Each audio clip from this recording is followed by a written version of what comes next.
நம்ம எல்லாரும் இருக்கிற இடங்களை தலைகளை தாழ்த்தி நன்றியுள்ள இருதயத்தோடு கூட ஆண்டவரிடத்தில் நம்மை ஒப்பு கொடுப்போம். இந்த ஆராதனைக்கு ஆண்டவர் நம்மை தகுதிப்படுத்த வேண்டும். ஆண்டவர் நம்மை ஆளுகை செய்ய வேண்டும். ஆண்டவர் நம்மோடு இடைப்பட வேண்டும். நாம் வந்திருக்கிறது ஆண்டவர் ஜீவனுள்ள தேவனுடைய பிரசன்னத்திற்கு. அதை உணர்ந்தவர்களாக நம்முடைய இருதயம், சிந்தைகள் முற்றிலுமாக தேவனுக்கு நேராக அது நேராக்கப்படுவதாக. ஹல்லேலூயா. எல்லாரும் முடிந்தவர்கள் கரங்களை உயர்த்தி ஆண்டவரே உமக்கு ஸ்தோத்திரம் என்று சொல்லலாம். ஸ்தோத்திர பலியிட்ட ஆண்டவருக்கு, அவருக்கு நாம் கொண்டு வந்திருக்கிற மகிமைகளை செலுத்துவோம். நன்றி, நன்றி, நன்றி ஆண்டவரே. நன்றி அப்பா, நன்றி ஆண்டவரே, நன்றி தகப்பனே, நன்றி ஆண்டவரே. நீர் பரிசுத்தர், நீர் பரிசுத்தர், நீர் பரிசுத்தர், நீர் பரிசுத்தர். நீர் எங்கள் தேவாதி தேவன், நீர் எங்கள் தேவாதி தேவன், நீர் எங்கள் கர்த்தாதி கர்த்தர். உமக்கு ஸ்தோத்திரம். ஹல்லேலூயா. எங்கள் ராஜாதி ராஜனுக்கு ஸ்தோத்திரம். எங்கள் மகிமையின் தேவனுக்கு ஸ்தோத்திரம், ஸ்தோத்திரம், ஸ்தோத்தரிக்கிறோம், ஸ்தோத்தரிக்கிறோம். எல்லாரும் சொல்லலாம், எல்லாரும் ஹல்லேலூயா, ஹல்லேலூயா, ஹல்லேலூயா. நமக்கு இந்த அருமையான வாய்ப்பை ஆண்டவர் தந்திருக்கிறார். எத்தனையோ பேருக்கு இன்னும் சபைகள் திறக்கப்படவில்லை. எத்தனையோ பேருக்கு கூடி ஆராதிக்கக்கூடிய வசதிகள் இல்லாமல் இருக்கிற இந்த காலத்தில் ஆண்டவர் தாமே கிருபை பண்ணும்படியாக, ஆண்டவர் தாமே நமக்கு தயவு பண்ணி இருக்கிறபடியினால் நாம் அதற்கு மிகுந்த நன்றி உள்ளவர்களாக இருக்க வேண்டும். ஹல்லேலூயா, ஹல்லேலூயா, ஹல்லேலூயா. சர்வ வல்லவரே உமக்கு ஸ்தோத்திரம், ஸ்தோத்திரம், ஸ்தோத்திரம். ஜாதிகளே எல்லாரும் கர்த்தரை துதியுங்கள், ஜனங்களே எல்லாரும் அவரை போற்றுங்கள் என்று ஆண்டவர் எல்லாரையும் அழைக்கிற ஆண்டவராக இருக்கிற அவரே நம்மை உண்டாக்கினார். அவர் நம்மேல் வைத்த கிருபை பெரியது. ஹல்லேலூயா. கர்த்தரின் உண்மை என்னென்றைக்கும் உள்ளது என்று நாம் பார்க்கிறோம். ஹல்லேலூயா. அவர் உண்மை உள்ளவரான தேவன், கிருபையுள்ள தேவன், இரக்கமுள்ள தேவனாக இருந்தபடினால் நன்றி ஆண்டவரே, நன்றி ஆண்டவரே. எங்களை தூக்கி சுமந்து வழிநடத்தி வருகிற தம்முடைய அன்புக்காக, இரக்கங்களுக்காக, தயவுகளுக்காக நாங்கள் உமக்கு நன்றி செலுத்துகிறோம் ஆண்டவரே. அனுதினமும் நாங்கள் கேள்விப்படுகிற பயங்கரமான இந்த சூழ்நிலைகளின் மத்தியில் ஆண்டவர் காக்கும் தம்முடைய கரங்களினால் எங்களை மூடி வழிநடத்துகிறதற்காக உமக்கு ஸ்தோத்திரம். நன்றி செலுத்துகிறோம், நன்றி செலுத்துகிறோம். ஹல்லேலூயா, ஹல்லேலூயா. மகா பரிசுத்தமுள்ள தேவனே உமக்கு ஸ்தோத்திரம். ஹல்லேலூயா. நான் தங்களை பரிசுத்தம் பண்ணுகிற கர்த்தர் என்று அவர்கள் அறியும்படிக்கு என்னுடைய உடன்படிக்கையை அவர்களுக்கு அடையாளமாக இருப்பதற்காக என்னுடைய ஓய்வு நாளையும் அவர்களுக்கு கட்டளையிட்டேன் என்று சொல்லப்பட்டிருக்கிறது. ஓய்வு நாள் ஆண்டவர் நம்மோடு பண்ணியிருக்கிற உடன்படிக்கையின் ஒரு நாள். ஹல்லேலூயா. நான் அவர் நம்மோடு கூட இருக்கிறார் என்பதை உறுதிப்படுத்துகிற ஒரு நாள். அதைத்தான் தீர்க்கதரிசி எழுதுகிறார். அன்பானவர்களே, நம்மோடு போயிருக்கும்படி அவரே தந்தருளினவர். அவரிடத்தில் ஒப்பு கொடுத்து கரங்களை உயர்த்தி இந்த காலை வேளையிலே இந்த நாளையும் எனக்கு தந்ததுக்காக நன்றி ஆண்டவரே. பரிசுத்தப்படுத்துங்கப்பா, சமூகத்தில் நிலைநிறுத்துங்கப்பான்னு கேட்போம். உங்கள் ரத்தத்தினால் எங்களுக்கு தந்திருக்கிற மீட்புக்காக, ரட்சிப்புக்காக நன்றி ஆண்டவரே. இன்றைக்கு நீங்கள் உங்களை பரிசுத்தம் பண்ணுங்கள், நாளைக்கு நான் உங்களுக்கு அற்புதம் செய்வேன் என்று யோசுவாவில் சொல்லப்பட்டபடி பரிசுத்தம் பண்ணுகிறவர் அவரே, நம்மோடு கூட இருந்த அற்புதங்களை செய்கிறவர் அவரே. ஹல்லேலூயா, ஹல்லேலூயா. பரிசுத்தம் இல்லாமல் நாங்கள் உண்மை தரிசிக்க முடியாது ஆண்டவரே. உம்முடைய வார்த்தைகளை உணர முடியாது. நீர் எங்களுக்கு செய்ய நினைக்கிறவைகளை, சித்தங்களை நாங்கள் உணர முடியாது. அதுக்கு தடையாக எந்த காரியம் இருக்குமோ அந்த கால வேளையிலே எங்கள் ஆண்டவர் அவைகளை மாற்றி போடுவீராக. இந்த ஆலயம் முழுவதும் தேவனுடைய பிரசன்னம் நிறைப்பும்படிக்கு எங்களை தத்தம் செய்கிறோம். ஹல்லேலூயா. வல்லமையும் கனமும் உமக்கு ஒருவருக்கு மாத்திரம். இயேசுவின் நாமத்தில் பிதாவே, ஆமென். ஹல்லேலூயா, ஹல்லேலூயா. தேவ சமூகத்தில் வந்து ஆண்டவரிடத்தில் தத்தம் செய்யும் பொழுது அவர் நம்மை புதுப்பிக்கிற தேவனாக இருக்கிறார். அந்த புதிய இருதயத்துடனே நாம் ஆண்டவரை துதிக்கும் பொழுது ஆண்டவர் புதிய தம்முடைய ரசத்தால் நம்மை நிரப்புகிற தேவனாக இருக்கிறார். அவருடைய பிரசன்னத்தினால் நம்மை நிரப்புகிறார். கோர பயங்கரமான புயலின் மத்தியில் கொடிய அலைகள், கொரோனா வேவ்ஸ் என்று சொல்லுகிறார்கள், காக்கும் கரங்கொண்டு நம்மை பாதுகாத்து நடத்துகிற அன்பின் ஆண்டவரை நாம் உற்சாகமாய் பாடி மகிமைப்படுத்துவோம். கர்த்தர் பெரியவராக இருக்கிறார். ஆமென்.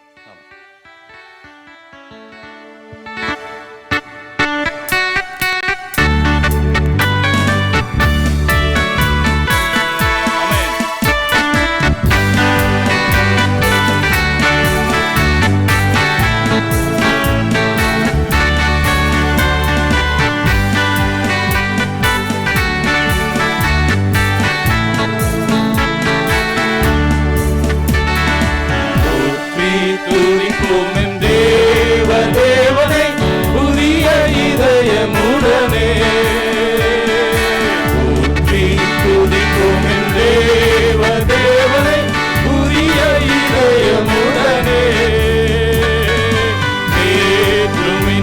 என்றும் மாறா இயேசுவை நாம் என்றும் பாடி துதிப்போம். நேற்றும் இன்றும் என்றும் மாறா இயேசுவை நாம் என்றும் பாடி துதிப்போம். இயேசு என்னும் நாமமே என் ஆத்துமாவின் கீதமே, என் நேசர் இயேசுவை நான் என்றும் ஏற்றி மகிழ்ந்திடுவேன். என் நேசர் இயேசுவை நான் என்றும் ஏற்றி மகிழ்ந்திடுவேன். தூர பயங்கரமான புயல் கொடிய அலை மத்தியில், தூர பயங்கரமான புயலில் கொடிய அலை மத்தியில், காக்கும் கரம் கொண்டு மாற்றில் சேர்த்த அன்பை என்று பாடுவேன். காக்கும் கரம் கொண்டு மாற்றில் சேர்த்தடைத்த அன்பை என்றும் பாடுவேன். இயேசு என்னும் நாமமே என் ஆத்துமாவின் கீதமே, என் நேசர் இயேசுவை நான் என்றும் ஏற்றி மகிழ்ந்திடுவேன். என் நேசர் இயேசுவை நான் என்றும் ஏற்றி மகிழ்ந்திடுவேன். காலன் பாலகனையே பரப்பினும் நான் வரவே என்று சொன்னதா, காய்தன் பாலகனையே பரப்பினும் நான் வரவேன் என்று சொன்னதா, தாழ்த்தி என்னை அவர் கையில் தந்து தீவ பாதை என்றும் ஓடுவேன். தாழ்த்தி என்னை அவர் கையில் தந்து தீவ பாதை என்றும் ஓடுவேன். இயேசு என்னும் நாமமே என் ஆத்துமாவின் கீதமே, என் நேசர் இயேசுவை நான் என்றும் ஏற்றி மகிழ்ந்திடுவேன். என் நேசர் இயேசுவை நான் என்றும் ஏற்றி மகிழ்ந்திடுவேன். பூமி அகிலமும் சாட்சியாகவே போர்கள் என்ற கட்டளையதா, பூமி அகிலமும் சாட்சியாகவே போர்கள் என்ற கட்டளையதா, ஆவி ஆத்துமாவும் தேகம் யாவும் இன்று ஈர்த்து கொண்டு செய்குவேனே. ஆவி ஆத்துமாவும் தேகம் யாவும் இன்று ஈர்த்து கொண்டு செய்குவேன். இயேசு என்னும் நாமமே என் ஆத்துமாவின் கீதமே, என் நேசர் இயேசுவை நான் என்றும் ஏற்றி மகிழ்ந்திடுவேன். என் நேசர் இயேசுவை நான் என்றும் ஏற்றி மகிழ்ந்திடுவேன். ஹல்லேலூயா. இயேசு என்னும் நாமம் என் ஆத்துமாவின் கீதம். இயேசுவே என்று கூப்பிடுகிற ஒவ்வொரு ஆத்துமாவையும் அவர் பாதுகாக்கிற தேவனாயிருக்கிறார், ரட்சிக்கிற தேவனாயிருக்கிறார். ஹல்லேலூயா. பிலிப்பியர் 2:11 சொல்லுகிறது, பிதாவாகிய அவருக்கு மகிமையாக இயேசு கிறிஸ்து கர்த்தர் என்று நாவுகள் யாவும் அறிக்கை பண்ணும்படிக்கு எல்லா நாமத்திற்கும் மேலான நாமத்தை அவருக்கு தந்தருளினார். ஹல்லேலூயா, ஹல்லேலூயா. இந்த பூமியில மனிதர்களாகிய நாம் மட்டுமே விசேஷமானவர்கள். சர்வ பூமிக்கும் ஆண்டவராயிருக்கிற தேவனை நம்முடைய தகப்பனாக பிதாவாக கொண்டிருக்கிறோம். அவர் நம்மிடத்திலே அவருடைய வல்லமைகளை நிறைவேற்றுகிறவராயிருக்கு. எத்தனை பேர் விசுவாசிக்கிறோம்? கரங்களை தட்டி ஆண்டவருக்கு நன்றி செலுத்துவோம். ஹல்லேலூயா. நாம் அப்படி விசுவாசிக்கும் பொழுதுதான் தேவனுடைய மகிமையின் மகத்துவத்தின் வல்லமை நம்மிலிருந்து வெளிப்படும். ஹல்லேலூயா. பாவத்தின் மேல் அதிகாரம் தந்தார், சாபத்தின் மேல் அதிகாரம் உள்ளவர், சத்துருவின் மேல் அதிகாரம் உள்ளவர், நோய்கள் மேல் அதிகாரம் உள்ளவர் அவர் ஒருவரே. ஹல்லேலூயா. அதை அறிக்கை செய்கிறவர்கள், உண்மையாய் ஆமென் என்று சொல்லுகிறவர்களுக்கு இன்றைக்கும் ஆண்டவர் அப்படியே கிரியை நடப்பிக்கிறவராயிருக்கிறார். அந்த எல்லா நாமத்திற்கும் மேலான நாமத்தை நாம் பாடி மகிமைப்படுத்துவோம். சிலர் மாத்திரமே கரங்களை தட்டி பாடுகிறோம். பலர் இங்கே ஏதோ ஒரு ஷோ நடக்கிறதை பார்க்க வந்தவர்கள் போல் இருக்கும் பொழுது, நான் அல்ல, கர்த்தர் எவ்வளவாய் அதிலே அதை சிந்திப்பார் பார்க்கிறார் என்று நினைத்துக் கொள்ளுங்கள். தயவு செய்து ஆண்டவரை ஆராதிக்கிற நேரத்தில் அமைதியா உட்கார்ந்து எழுந்து போவது, துதிக்கிற நேரத்தில் துதிக்க வேண்டும், ஆராதிக்கிற நேரத்தில் ஆராதிக்க வேண்டும். ஆண்டவர் நல்லவர்.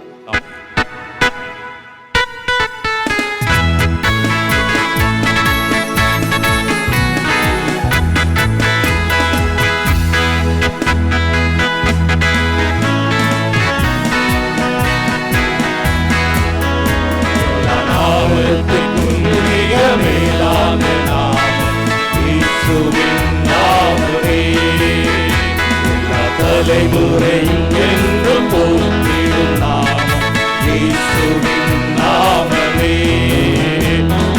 நாமத்திற்கும் மிக மேலான நாமம் இயேசுவின் நாமமே. தலைமுறையும் என்று போற்றிடும் நாமம் இயேசுவின் நாமமே. இயேசு நாமமே ஜெயம் ஜெயமே, சாத்தானின் சக்தி ஒன்றுமில்லையே. இயேசு நாமமே ஜெயம் ஜெயமே, சாத்தானின் சக்தி ஒன்றுமில்லையே. அல்லேலூயா ஹோசன்னா அல்லேலூயா அல்லேலூயா அல்லேலூயா ஹோசன்னா அல்லேலூயா அல்லேலூயா. சாத்தானின் மேல் அதிகாரம் தந்ததே இயேசுவின் நாமமே.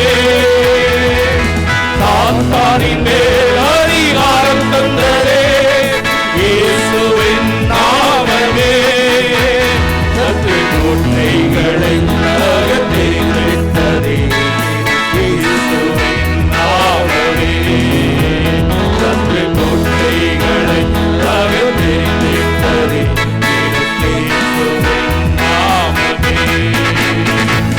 இயேசு நாமமே ஜெயம் ஜெயமே, சாத்தானின் சக்தி ஒன்றுமில்லையே. இயேசு நாமமே ஜெயம் ஜெயமே, சாத்தானின் சக்தி ஒன்றுமில்லையே. அல்லேலூயா ஹோசன்னா அல்லேலூயா அல்லேலூயா அல்லேலூயா ஹோசன்னா அல்லேலூயா அல்லேலூயா. சரீர வியாதிகளை குணமாக்குதே இயேசுவின் நாமமே. சரீர வியாதிகளை குணமாக்குதே இயேசுவின் நாமமே. கொடுவை கஷ்டங்கள் அனைத்தையும் நீக்கிடுதே இயேசுவின் நாமமே. தொல்லை கஷ்டங்கள் அனைத்தையும் நீக்கிடுதே இயேசுவின் நாமமே. இயேசு நாமமே ஜெயம் ஜெயமே, சாத்தானின் சக்தி ஒன்றுமில்லையே. இயேசு நாமமே ஜெயம் ஜெயமே, சாத்தானின் சக்தி ஒன்றுமில்லையே. அல்லேலூயா ஹோசன்னா அல்லேலூயா அல்லேலூயா அல்லேலூயா ஹோசன்னா அல்லேலூயா அல்லேலூயா. ஹல்லேலூயா. நாம் தான் அதிகாரமுடையவர்கள். இயேசு கிறிஸ்து நமக்குள் இருக்கிறார். ஹல்லேலூயா ஹல்லேலூயா. இவர் என்றென்றைக்கும் ஸ்தோத்திரிக்கப்பட்ட சர்வத்துக்கும் மேலான தேவன். ஆமென் என்று வேதம் சொல்லுகிறது. ஹல்லேலூயா. இந்த நாமத்தில் ஜெயம் உண்டு, தோல்வி இல்லை, பயம் இல்லை, தேவ பலன் உண்டு. ஹல்லேலூயா.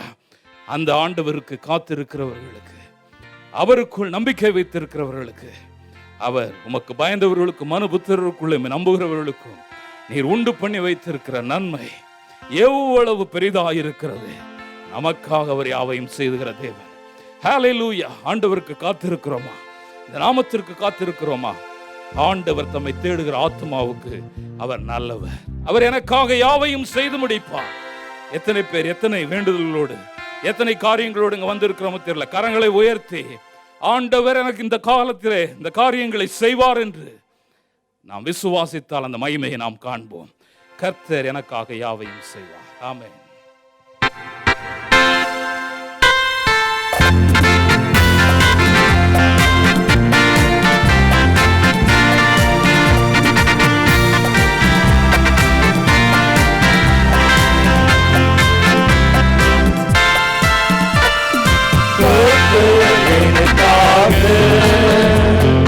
யாவையும் செய்வாரே, அற்புதமானவற்றை ஆச்சரியமாக செய்வார். கர்த்தர் எனக்காக யாவையும் செய்வாரே, அற்புதமானவற்றை ஆச்சரியமாக செய்வார், எல்லாம் செய்வார், செய்யாமல் இருக்க மாட்டார், முடிப்பார், எல்லாம் முடிப்பார், நன்மையை முடித்திடுவார், செய்வார், எல்லாம் செய்வார், செய்யாமல் இருக்க மாட்டார், முடிப்பார், எல்லாம் முடிப்பார், நன்மையாய் முடித்திடுவார், எல்லாம் செய்வார், எனக்காய் செய்வார், செய்யாமல் இருக்க மாட்டார், எல்லாம் முடிப்பார், நிச்சயம் முடிப்பார், நன்மையாய் முடித்திடுவார். கர்த்தர் எனக்காக யாவையும் செய்வாரே, அற்புதமானவற்றை ஆச்சரியமாக செய்வார். கூடும் அவரால் கூடும், கூடாது ஒன்றில்லையே, பெறுவேன், நன்மை பெறுவேன், பெறாமல் இருக்க மாட்டேன்.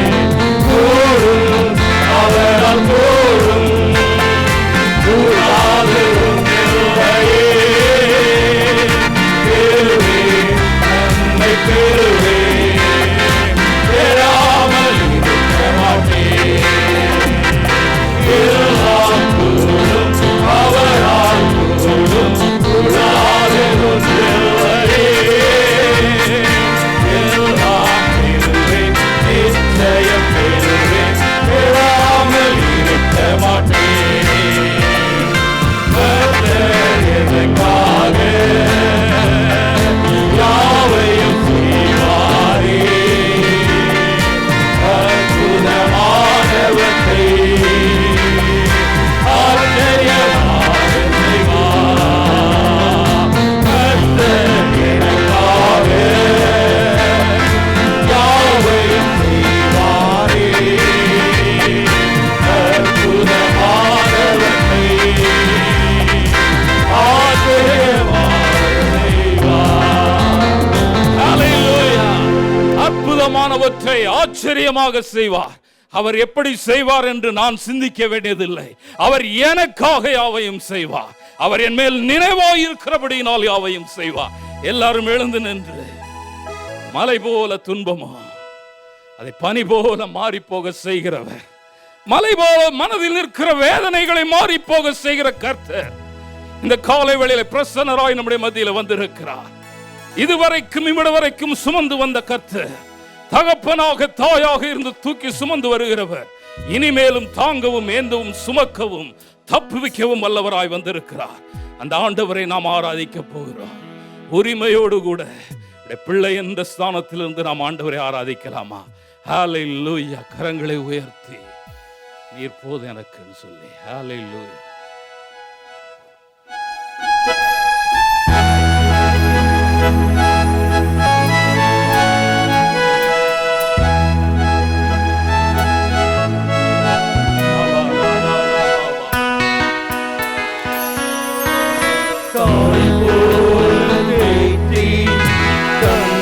போல ஆக்கி தோள் மீது சுமந்திடும் என் இயேசையா.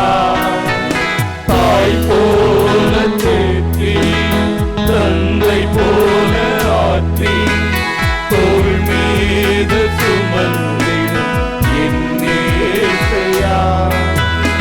உம்மை போல புரிந்து கொள்ள யாரும் இல்லை, உம்மை போல அரவணைக்க யாரும் இல்லை, உம்மை போல புரிந்து கொள்ள யாரும் இல்லை, உம்மை போல அரவணைக்க யாரும் இல்லை. இப்போதும் என் வாழ்விலே இயேசையா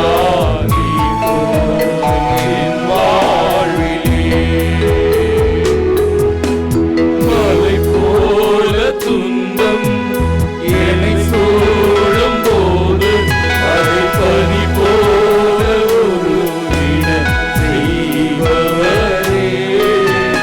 மலை போல துன்பம் என்னை சூழும் போது அதை பனி போல உருகிட செய்பவரே. கண்ணணி போல என்னை காப்பவரே, உள்ள கையில் பொறிந்தென்னை இணைப்பவரே. கண்ணணி போல என்னை காப்பவரே, உள்ள கையில் பொறிந்தென்னை இணைப்பவரே. இப்போதும் என் வாழ்விலே இயேசையா நீ போதும் என் வாழ்விலே. சொல்லலாம், இப்போதும் இப்போதும் என் வாழ்விலே இயேசையா நீ போதும் என் வாழ்விலே. நீ போதும் என் வாழ்விலே. எஸ் இயேசையா நீ போதும் என் வாழ்விலே. ஹல்லேலூயா. இயேசுநாதரே கூட இருந்தாலும் கப்பல்ல படகுல புயல் வந்து மோதினது. ஆனால் அவருக்கு தெரியும் கரை சேர்க்க போகிறேன். எத்தனை துன்பம் சூழ்ந்து வந்தாலும் அவர் நம்மோடு கூட இருக்கிறார். அவர் நிச்சயம் நம்மை சேர்க்க வேண்டிய இடத்திலே நிச்சயம் கொண்டு சேர்ப்பார். அவர் நம்மையில் வைத்த அன்பு பெரியது. அந்த அன்புக்கு ஈடாக நாம் என்னத்தை செலுத்தும்? ரட்சிப்பின் பாத்திரத்தை எடுத்து அவரை பணிந்து தொழுது கொள்ளத்தான் முடியும். எபனேசராக, இம்மானுவேலனாக என்னை காண்கிற ஆண்டவரை நான் உம்மை ஆராதிக்கிறேன் என்று இந்த மனதோடு ஆராதிக்கலாம். ஹல்லேலூயா. Yes.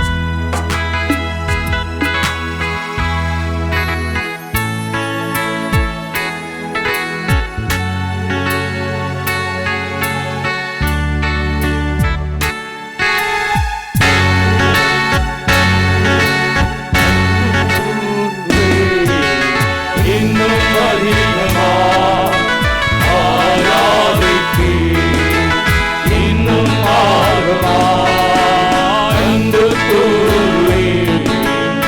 இன்னும் அதிகமா ஆராதிப்பேன், இன்னும் ஆர்வமா முழு உள்ளத்தோடு ஆராதிப்பேன், முழு பலத்தோடு அன்பு கூறுவேன். ஆராதிப்பேன்,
ஆராதனை உம்முடையது ஆண்டவரே, மகிமை உமக்குரியதப்பா.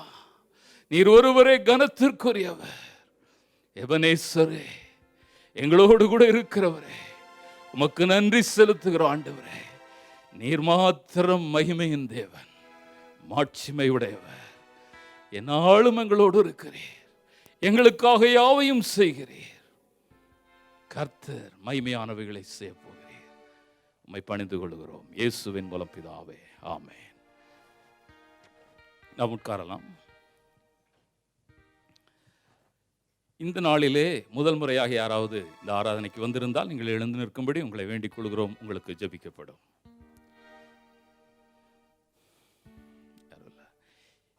இந்த வாரத்திலாவது அடுத்த வாரத்திலாவது அடுத்த முறை நீங்கள் வருவதற்குள் உங்களுக்கு பிறந்த நாள் இருக்கும் என்றால் நீங்கள் எழுந்து நிற்கலாம், உங்களுக்காக ஜெபிக்கப்படும். அதுபோல அடுத்த ஆராதனைக்கு வருவதற்குள் எங்களுக்கு திருமண நாள் உண்டு என்று சொல்லுகிறவர்களும் எழுந்து நிற்கும்படி வேண்டிக்கொள்ளும். கர்த்தர் தாமே இவளை ஆசீர்வதிக்கும்படி பென்னி சுருக்கமாய் ஜெபிக்கும்படி கேட்கிறேன். நன்றி செலுத்துகிறோம் ஐயா. தேவனுடைய சமூகத்தில் நாங்கள் ஒருமனதாக ஆராதிக்க தேவன் கொடுத்த நல்ல நாளுக்காக, நல்ல தருணங்களுக்காக நன்றி செலுத்துகிறோம். குறிப்பாக அந்த சபைக்கு வந்திருக்கிற ஒவ்வொருவரையும் தேவ கிருபையினாலே நாங்கள் கரத்திற்குள்ளாக கொடுக்குறோம்.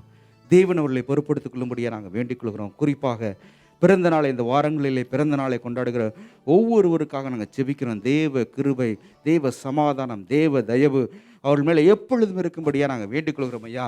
இதுவரை கண்டிராத அற்புதங்களையும் அதிசயங்களையும் நடப்பிக்கிற ஒரு புதிய ஆண்டு அவர்களுக்கு கொடுக்கிறதுக்காக நன்றி செலுத்துகிறோம். இழந்ததை எல்லாம் பெற்றுக்கொள்கிற ஒரு புதிய வருடங்களை நீங்கள் அவர்களுக்கு தருகிறதற்காக நன்றி செலுத்துகிறோம். வாழ்த்தி ஆசீர்வதிக்கிறோம். ஆத்துமா வாழ்கிறது போல நீ எல்லாவற்றிலும் வாழ்ந்து சுகமாயிரு என்று நாங்கள் சொல்லுகிறோம். தேவன் நாம அவர்களை பொறுப்படுத்திக் கொள்ளும்படியாக நாங்கள் வேண்டிக் கொள்கிறோம். தேவ பாதுகாப்புக்குள்ளாக நடத்திக் கொள்ளும்படியாக நாங்கள் வேண்டிக் கொள்கிறோம். குறிப்பாக திருமண ஆண்டை கொண்டாடுகிற ஒவ்வொருவருக்காக நாங்கள் ஜெபிக்கிறோம்.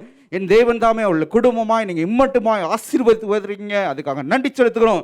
உம்முடைய பேர், அவருடைய பேர் உம்முடைய ஜீவ புஸ்தகத்தில் இருக்கிறதுக்காக நன்றி செலுத்துகிறோம் ஐயா. தேவன் தாமே அவர்கள் குடும்பத்தில் சமாதானமும் சந்தோஷமும் மன நிறைவும் எல்லா ஆசீர்வாதங்களையும் பெற்றிருக்க தேவன் கிருபை தரும்படியாக நாங்கள் வேண்டிக் கொள்கிறோம். குறிப்பாய் அவர்கள் உங்களுக்காய் இன்னும் ஊழியங்களை செய்ய தேவனுடைய உங்களை ஆசீர்வதிக்கும்படியாக நாங்கள் வேண்டிக் கொள்கிறோம். நீங்கள் அவங்க குடும்பத்தோடு இருந்து கரம் பிடித்து நடத்துகிற, காருண்யம் பண்ணுகிற என் தேவன் தாமே அவர்கள் குடும்பத்தோடு இருக்கும்படியாக நாங்கள் வேண்டிக் கொள்கிறோம். எல்லா சத்துருவின் சதிகளுக்கும் விலக்கி குடும்பங்களை பாதுகாத்துக் கொள்ளும்படியாக நாங்கள் வேண்டிக் கொள்கிறோம். தேவ சமாதானம் அவர்களுக்குள்ளாக இருக்கும்படியாக நாங்கள் வேண்டிக் கொள்கிறோம் ஐயா. குறிப்பாக இந்த ஆராதனைக்கு வந்திருக்கிற ஒவ்வொரு தனிநபர், புதிதாக வந்திருக்க ஒவ்வொரு தனிநபருக்காக நாங்கள் ஜெபிக்கிறோம். தேவன் தாமே அவளை உம்முடைய நோக்கத்தின்படி இங்கே கூட்டு வந்திருக்கீங்க, அதுக்காக நாங்கள் ஜெபிக்கிறோம், நன்றி செலுத்துகிறோம் ஐயா. தேவன் தாமே அவள் மனதின் வாஞ்சைகளை, விருப்பங்களை நீங்க அறிந்திருக்கிறீங்க. என் தேவன் தாமே சகலவற்றையும் நிறைவேற்றி தரும்படியாக நாங்கள் வேண்டிக் கொள்கிறோம் ஐயா. வந்தது நல்லது என்று சொல்ல தேவன் தாமே அப்படியான கிருபைகளை தரும்படியாக நாங்கள் வேண்டிக் கொள்கிறோம். அவள் ஆத்துமா விளையேறப்பட்டது நாங்கள் அறிந்திருக்கிறோம். என் தேவன் தாமே எம்மையாய் அண்டு கொள்ள தேவன் கிருபை தரும்படியாக நாங்கள் வேண்டிக் கொள்கிறோம். அவர்களுடைய பெயர்களும் ஜீவ புஸ்தகத்தில் எழுதப்பட நித்திய ஜீவனை அவர்களை பெற்றுக்கொள்ள தேவன் கிருபை தரும்படியாக நாங்கள் வேண்டிக் கொள்கிறோம். வாழ்த்தி ஆசீர்வதிக்கிறோம். மீதியான வேலைகளை பொறுப்படுத்திக் கொள்ளுங்க. இயேசு நாமத்தில் ஜெபம் தகப்பனே. ஹல்லேலூயா, ஹல்லேலூயா. இந்த காலை வேளையிலே தேவ சமூகத்தை நாடி வந்திருக்கிற, இந்த முதலாம் ஆராதனைக்கு வந்திருக்கிற உங்கள் ஒவ்வொருவரையும் வாழ்த்தி வரவேற்கிறோம். சில அறிவிப்புகள்.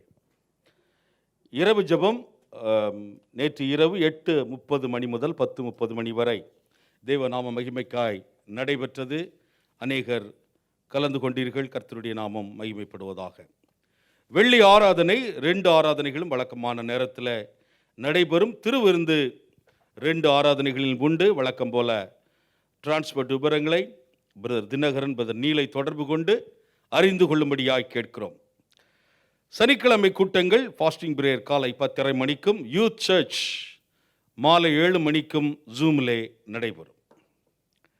திங்கள் மாலை ஆராதனை வழக்கமான நேரத்தில் நடைபெறும். ரெக்கார்டட் சர்வீஸ் செவ்வாய் மாலை 8:30 மணிக்கு யூடியூபிலே ஒளிபரப்பு செய்யப்படும். மற்றவர்களுக்கு வாய்ப்பு கிடைக்குமா, நமக்கு இடம் கிடைக்குமா என்கிற தயக்கங்களை எல்லாம் நீங்கள் தவிர்த்து முன்பு போல நீங்கள் உற்சாகமாக புக்கிங் செய்து நீங்கள் கலந்து கொள்ளும்படியாக உங்களை அன்போடு கேட்கிறோம். பாஸ்டர் ஜெரேமியா பிரேயர் குரூப்பில் அவர்கள் அறிவித்திருந்தது போல இந்த ஆன்லைன் சர்வீஸ்லையும் அநேகர் கலந்து கொள்வதில்லை. தயவுசெய்து அதில் உற்சாகமாக கலந்து கொள்ள உங்களை அன்புடன் கேட்கிறோம். சகோதரிகள் கூட்டம் சிஸ்டர்ஸ் மீட்டிங் இன்று மாலை 4 மணி முதல் 5:15 வரை 4 to 5:15 ஜூம்லே நடைபெறும். இப்போ நீங்கள் வில்லியம் பிரதர் முன்னால் வாங்க. பிற அறிவிப்புகள், மே மாதம் முதல் நாம் 2வது வார காணிக்கையை மிஷனரி ஊழியத்திற்கென்று அனுப்பி வருகிறோம். மற்ற வாரங்களில் வருபவர்கள் காணிக்கைக்காரர்களே மிஷனரி ஊழியத்திற்கென்று குறிப்பிட்டு காணிக்கை பெட்டிலே போடலாம். இதுவரை எடுத்த காணிக்கையை 5 ஊழியத்திற்கு அனுப்பி இருக்கிறோம். ஜெம்ஸ், விஸ்வவாணி, FMBB இந்த 3 மிஷனரி நிறுவனங்களுக்கும் 3 லட்சம் ரூபாயும், ஷாலோம், BYM இந்த 2 மிஷனரி நிறுவனங்களுக்கு 2 லட்சம் ரூபாயும் அனுப்பி இருக்கிறோம். தலா 2 லட்சம், ஈச் 2 lakhs, ஈச் 3 lakhs. பொருளாதார நெருக்கடியிலே கடந்து செல்லுகிற இந்த ஊழியங்களுக்காக தொடர்ந்து ஜெபிக்க உதாரத்துவமாக கொடுத்து தாங்க அன்புடன் கேட்கிறோம். காணிக்கை தசமபாகம் செலுத்த விரும்புகிறவர்கள் பின்னால் இருக்கிற காணிக்கை பெட்டிலே செலுத்தலாம். மன்றாட்டு ஜபக்குறிப்பு சென்ற வாரம் எடுக்காதவர்கள் என்று சொல்லலாம். தொடர்ந்து கோவிட்னாலே பாதிக்கப்பட்டிருக்கிற நம்முடைய சபையினுடைய பிள்ளைகளுக்காக, இழப்பை சந்தித்திருக்கிற குடும்பங்களுக்காக, வேலை இழந்திருக்கிற பிள்ளைகளுக்காக, நம்முடைய தேசத்திலே இங்கு வர முடியாமல் தவித்து கொண்டிருக்கிற பிள்ளைகளுக்காக நாம் தொடர்ந்து ஜெபிப்போம். நாம் நேற்று இரவு ஜெபித்தோம். தொடர்ந்து நம்முடைய தேசத்திற்காய் நாம் ஜெபிப்போம். இந்த கோவிட்லேருந்து, குறிப்பாக இந்த 3வது அலை, இந்த 3rd wave, அதிலிருந்து தேசம் பாதுகாப்பு பெற, விடுதலையை பெற நாம் தேவனுடைய கிருபைக்காக, இரக்கத்திற்காக மன்றாடுவோம்.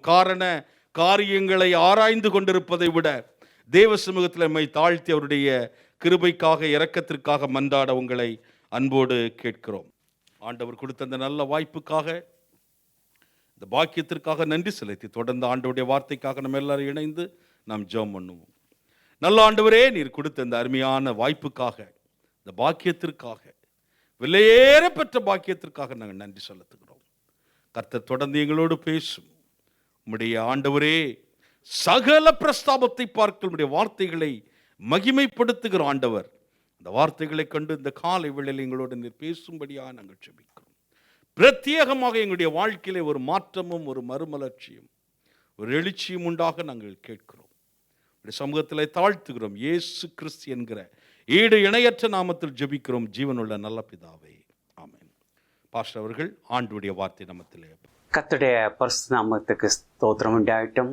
மீண்டுமாக இந்த ஆராதனை மூலமாக சந்திக்கத்தக்கதாக தேவன் பாராட்டின கிருபைக்காக கர்த்தர் நாமத்துக்கு மகிமை செலுத்துகிறேன். நாம் இன்று நிற்பதும் நீர் மூலமாகாமல் இருப்பதும் கர்த்தருடைய சுத்த கிருபை, கிருபை, கிருபை. அந்த நன்றி உள்ளத்தோடு நாளில் நாம் ஆலயத்தில் கூடியிருக்கிறோம். இந்த ஆன்லைனிலே பார்க்கிறவிடம் இந்த நேரத்தில் கொடுத்தக்கான பாக்கியத்தை தேவன் நமக்கு கொடுத்திருக்கிறார். இன்று உங்கள் மத்தியில் ஒரு பெரிய சத்தியத்தை நான் பகிர்ந்து கொள்ள போவதில்லை. முதலாவதாக ஆவியின் கனி உள்ள சுவைகள் மற்றும் மாம்சத்தின் கிரியைகளை குறித்து எடுக்க தீர்மானித்து அமர்ந்த பொழுது தேவன் ஒரு எளிய சத்தியத்தை கொடுத்தார். அதை பகிர்ந்து கொள்ள இருக்கிறோம். நாம் தியானிக்க முன்பாக ஒரு ஜெபிப்போமா? மகிமையின் தாப்பனே, இந்த ஆசிக்கப்பட்ட மன மகிழ்ச்சியின் இந்த நேரத்திற்காக நன்றியப்பா. மட்டும் எங்கள் ஜீவ பாதலை நீங்கள் போதுமாக இருந்துற, எங்கள் ஜீவனில் நம்முடைய பார்வையில் அருமையாக இருந்ததே, அதற்காக நன்றி. ஜீவனில் தேவனுடைய சமூகத்தில் ஆலயத்தில் கூடத்தக்கதாகவும் கர்த்தருடைய சமூகத்தில் நாங்கள் அமர்ந்திருக்கத்தக்கதாகவும் நீ கொடுத்த இந்த விளையேறப்பட்ட நேரத்துக்காக நன்றியப்பா. எப்படியும் இந்த வார்த்தைகளை கர்த்தர்களுக்கு ஆசுவத்து கொடுப்பீராக. அடியனை திருரதத்துக்குள் மறைத்து கொள்வீராக. ஜீவனுள்ள தேவநாமம் உயர்த்தப்படத்தக்கதாக தாழ்த்துகிறோம். சகல துதி கனமாய் மமக்கே செலுத்துகிறோம். எல்லா வல்ல கர்த்தரை இயேசு ஜெபிக்கிறோம் பரம்பிதாவே. இயேசு போதுமானவர். அதுதான் இன்றைய செய்தி. ஆதார வசனம் மத்தேயு 17:8 இயேசுவை தவிர வேறொருவரையும் காணவில்லை என்று நாம் பார்க்க முடியும். மத்தேயு 17 அதிகாரத்தை நாம் வாசிக்கும் பொழுது அங்கு முதல் 8 வசனங்களில் மறுரூபமலை அனுபவம் என்ற வேத வல்லுநர்கள் குறிப்பிடப்படும் காரியத்தை அங்கு காண முடியும். உள்வட்ட தன்னுடைய சீடர்களான பேதுரு, யாக்கோபு, யோவானை அங்கு அழைத்து சென்றதற்கு முன்பாக நம் கிறிஸ்து மறுரூபமானதை அங்கு நாம் மறுரூபம் அடைந்ததை நாம் அங்கு காண முடியும். அவர் பூலோக ஜீவத்தில் அவர் ஊழியம் செய்து கொண்டிருந்த காலங்களில் நன்மை செய்வரார், சுற்றி திரிந்தார், வியாதிஸ்தரை குணப்படுத்தினார், மருத்துவரை உயிர்ப்பித்தார். அந்த காலத்து ஜீவித்திருந்த மக்கள் அவரை ஒரு போதகராக, ஒரு தீர்க்கதரிசியாக கண்டார்கள். அவரிலிருந்து வெளிப்பட்ட குறிப்பிட்ட வல்லமையை மட்டும்தான் கண்டார்கள், ஆனால் மகிமையை காணவில்லை. ஆனால் இந்த அதிகாரத்தை நம்ம வாசிக்கும் பொழுது, அங்கு அந்த மலை உச்சியிலே சென்ற பொழுது அவர் மறுரூபமாகிறார். அவருடைய முகம் பார்க்கும் பொழுது சூரியனை போல பிரகாசித்தது, உடை வெளிச்சத்தை போல் பிரகாசித்தது. மோசேயும் எலியாவும் அவருடைய பீஸ்கள் போல் காணப்பட்டார்கள். ஒளி உள்ள மேகம் அம்மேல் இழுட்டது. அதிலிருந்து பிதாவின் சத்தம், இவருடைய நேசகுமாரன், இவர் மேல் பிரியமாயிருக்கிறேன், செவி கொடுங்கள் என்ற சத்தத்தை கேட்டது. இந்த 3 பேரும் அந்த சத்தத்தை கேட்டபடி மரித்தரு போய் அவர்கள் விழுகிறார்கள் மூங்கப்பெற. சற்று நேரம் கழிந்து இரட்சகர் அவளை தொட்டு எழுந்திருங்கள் என்று சொல்கிறார். அவள் கண் திறந்து பார்த்த பொழுது அதுதான் நம்ம வசனத்தை கேட்டோம், இயேசுவை தவிர வேறொருவரும் காணவில்லை. இந்த வசனம் நமக்கு உணர்த்துவது, நம்முடைய ஜீவத்தில் இயேசு போதுமானவர். அதில் முக்கியமாக இந்த கொள்ளை நோய் காலங்களில் இயேசு போதுமானவர்.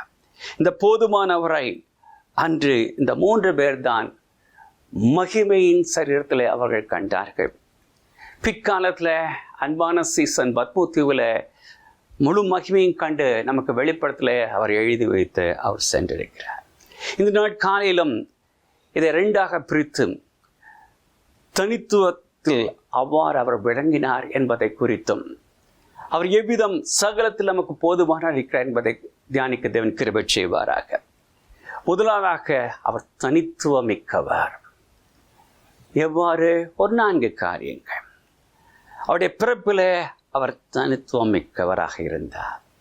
நாம் அனைவரும் அறிந்தபடி உலக தோற்றம் முதல் இந்த நாள் வரை அப்படிப்பட்ட பிறப்பு எங்கும் நாம் காணவில்லை, கேட்கவும் இல்லை.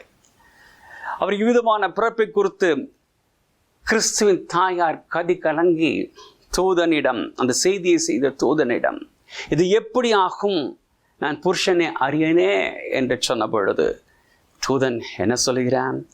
எந்த மானிட உறவும் இல்லாது நீ கற்பம் அடைய போகிறாய், பரிசுத்த ஆவி உன்மேல் வரும், உன்னதமானவருடைய பலன் உன்மேல் நிலடும், ஆகவே உம்மிடத்தில் பிறப்பது தெய்வகுமாரன் என்று அவங்க சொல்வதை பார்க்கிறோம். அவர் பரிசுத்தம் உள்ள தெய்வகுமாரன் என்று அங்கே அவர் சொல்வதை நாம் லூக்கா 1:35 காண்கின்றோம். அவர் மரியாளிடம் பிறந்ததினால, மனுஷீகத்தில் இருந்த மரியாளிடம் பிறந்ததினாலே மனுஷகுமாரன் என்றும், உன்னதமான தேவனுடைய பலன் பரிசுத்த ஆவி மூலமாக மேல் நின்றுட்டதினால அவர் தெய்வகுமாரன் என்று அழைக்கப்படுகிறார். அவர் மாம்ச சரீரத்தில் இருந்த மரியாளின் மூலமாக அவதரித்தால் நம்மை போல பாடுகளை பட்டார். உன்னதமான தேவனுடைய பலத்தினால, பரிசுத்த ஆவினாலே அவர் பிறந்ததினால அவருக்குள் பாவம் இல்லாதிருந்தது, பாவம் அவருக்குள் பிரவேசிக்க முடியவில்லை என்று நாம் பார்க்கிறோம். அதன் நிமித்தமே அன்று கிறிஸ்து லூக்கா 8:46 என்னிடத்தில் பாவம் உண்டு என்று உங்களில் யார் என்னை குற்றப்படுத்தக்கூடும் என்று கேட்டார். வேதாமத்தை நாம் தியானிக்கும் பொழுது அங்கு அவர் பரிசுத்தர் என்று பிதா அறிக்கையிடுவதை நாம் பார்க்க முடியும், தூதர்கள் அறிக்கையிடுவதை பார்க்க முடியும், அப்போஸ்தலர்கள் அறிக்கையிட பார்க்க முடியும், பிரமதஸ்தார் இருக்கிறதை பார்க்க முடியும், அப்படி எதிரிகள் பார்க்க முடியும். ஏன்? சாத்தானும் அங்கு உன்னதமான தேவன் என்று சொல்வதை நாம் காண முடியும். ஆகவே அவர் திருத்துவத்தின் மத்திய திருக்குமாரன், அவருடைய பாவம் என்ற ஒன்று இல்லாது இருந்தது. அதே வேளையில் நம்மை எடுத்துக்கொள்வோம். நம்ம யாரும் நம்மள பாவம் இல்லை என்று சொல்ல முடியுமா? நாம் கிறிஸ்து இயேசுவின் வெளியேறப்பட்ட இரத்தத்தினால கழுவப்பட்டது உண்மைதான், சொந்த ராட்சியை ஏற்ற நிமித்தமாக. ஆனாலும் நாம் நம்முடைய முற்பிதாக்களான பாவத்திற்குள்ளான ஆதாம் ஏவாளுடைய சந்ததியில் இருப்பதினாலும், தேவன் சபித்த இந்த பூமியில் இருப்பதினாலும் நமக்குள்ளாக பாவம் இருக்கிறதை நாம் அறிந்திருக்கிறோம். வேதம் அதைத்தானே சொல்லுகிறது. நமக்கு பாவம் இல்லை என்று சொல்லுவோமானால் நம்மை நாமே வஞ்சிக்கிறோம், சத்தியம் நமக்குள் இராது என்று. ஆனால் கிறிஸ்துவின் இரத்தத்தினால் கழுவப்பட்டதினால இந்த பாவத்தின் வீரியம் குறைந்திருக்கிறதை தவிர நாம் பாவிகள் என்பதை ஒருபொழுதும் நாம் மறந்து போய்விடக்கூடாது. அவை இதுவரையிலே பூமியிலே பிறந்த மானிடர்கள் கிறிஸ்து ஒருவரே பாவமில்லாதவர். ஆகவே அவருடைய பிறப்பிலே அவர் தனித்துவம் இருந்தவர். அடுத்ததாக குழந்தை பருவத்தில், வாலிப பருவத்தில் தனித்துவம் மிகுந்தவர். அவருடைய 12 வயதில் அவரை கூட்டிக் கொண்டு அவருடைய தாயாரும் தாப்பனாரும் எருசலேமுக்கு பஸ்கா பண்டிகை ஆசரிக்க கடந்து வருகிறார்கள். அந்த நடந்த சம்பவத்தை நாம் அறிந்திருக்கிறோம். அதை லூக்கா 2 நாம் காண்கின்றோம். விளையாட்டு பருவம், பண்டிகையை குதூகலமாக தன்னுடைய வயதில் சேர்ந்த பிள்ளைகளோடு ஆசரித்து சந்தோஷத்தோடு குடும்பத்தாரோடு திரும்பி போயிருக்கலாம். ஆனாலோ தேவாலயத்தில் போதகர்கள் மத்தியில் அமர்ந்து வேதத்தை குறித்து அவர் விவாதிப்பதை நாம் காண்கின்றோம். அவர் அங்கு அமர்ந்து பேசுவதை பேச்சை கேட்டு அங்கிருந்தவர்கள் பிரமித்தார்கள் என்று காண்கின்றோம். 3 நாள் கழித்து தன்னை மகனை தேடிக்கொண்டு வந்த தாயாரிடம் அவர் என்ன சொல்லுகிறார்? லூக்கா 2:49 நீங்கள் என்னை ஏன் தேடினீர்கள்? என் பிதாவுக்கு அடுத்தவர்களை நான் இருக்க வேண்டியது என்று அறியீர்களா? குழந்தை பருவத்தில் தனித்து விளங்கினார். வாலிபத்தை எடுத்துக்கொள்வோம். யோவான் 7:5 பார்க்கிறோம், அவருடைய சகோதரன் அவரை விசுவாசிக்கவில்லை என்று காண்கின்றோம். அங்கும் அவர் தனித்து விடப்படுகிறார்.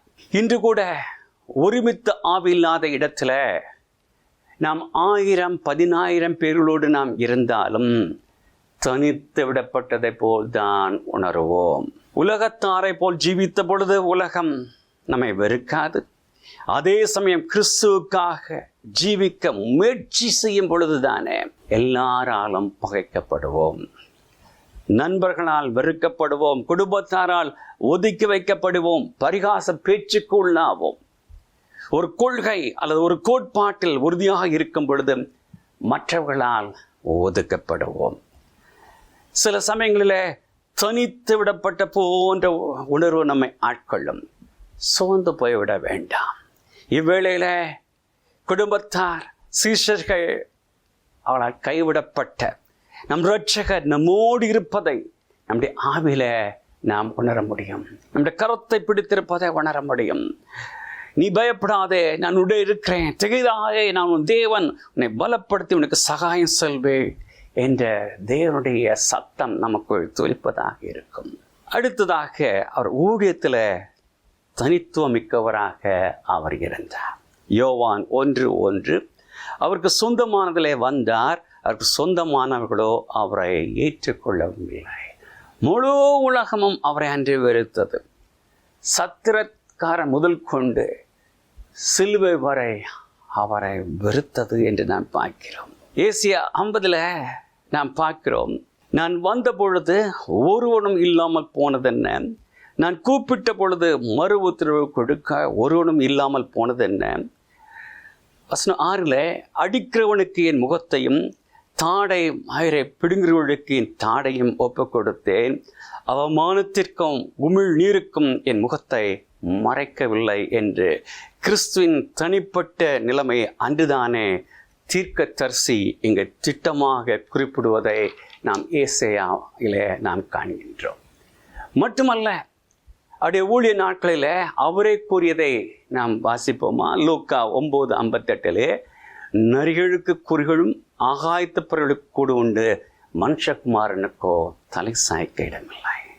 கெட்சமனேல ஜெபிக்கும் பொழுது கூட அங்கு கூட இருந்த 3 சீஷர்களால் தனித்து விடப்படுகிறார். கல்வாரி சிலுவிலே தொங்கும் பொழுது கூட அதே உணர்வு, பிதா கூட கைவிட்டாரோ என்று, என் தேவனே என் தேவனே ஏன் என்னை கைவிட்டீர் என்ற அங்கலாய்ப்பு. இன்றைய நாமத்தையும் அவருடைய போதனைகளுக்காகவும் அவருடைய இரக்கத்திற்காகவும் அவருடைய மன இரக்கத்திற்காகவும் துணிந்து நிற்கும் ஒவ்வொருவருக்கு விரோதமாக உலகம் வரும். குடும்பத்தார் எழுவார்கள், உடன் ஊழியர்கள், விசுவாசிகள் எழுவார்கள். ஆனால் இவர்கள் எல்லாரும் கைவிட்டாலும் பரலோகம் அதில் வீற்றிருக்க வரும். நமக்கு ஆதரவாக இருக்கிறார் என்பதை மறந்து போய்விட வேண்டாம்.